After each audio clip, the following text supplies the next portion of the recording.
this is actually the theory parts. Theory part is the roots of the brachial plexus are the anterior MI of the C5 to C8 and most of the T1. The roots and trunk into the posterior triangle of the neck by passing between the scalene muscle and lie superior and posterior to the subclavian artery. The three trunks of the brachial plexus originate from the roots, pass laterally over the rib bone and enter the axilla.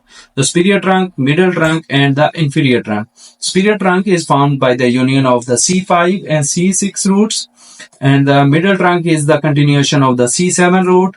Inferior trunk is formed by the union of the C8 and T1 roots. The inferior trunk lies on the rib bone posterior to subclavian artery.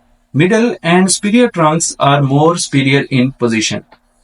So actually these actually describe the relations of these trunks. The divisions, each of the three trunks of the brachial plexus divides into the two divisions, anterior and posterior divisions. The anterior divisions form the parts of the brachial plexus that ultimately give rise to the peripheral nerves associated with the anterior compartment of the arm and forearm. Like as I have already told you, the anterior compartment of the anterior divisions of these trunks will give rise to like the lateral cord and the medial cord. And the lateral cord will give rise to the terminal branch of the musculocutaneous nerve, and the medial cord will give rise to the ulnar nerve. And the one of the branch of the from these two, the lateral and medial cords, will give rise to another nerve like the medial nerve, which will supply all of these terminal branches will supply the anterior compartment of the arm and forearm. While the three posterior divisions combine to form the parts of the brachial plexus that give rise to the nerve associated with the posterior compartment, no peripheral nerve originate directly from the divisions of the brachial plexus. So this is the whole picture of the brachial plexus. As I've already explained to you, all of the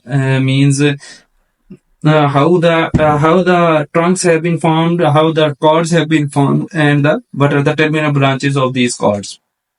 So the three cords of the brachial plexus originate from the divisions and are related to the second part of the axillary artery.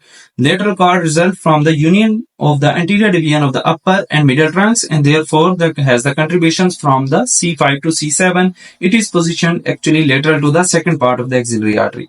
Medial cord is medial to the second part of the axillary artery. It is a continuation of the anterior division of the inferior trunk. It contains the contribution from the C8 and T1.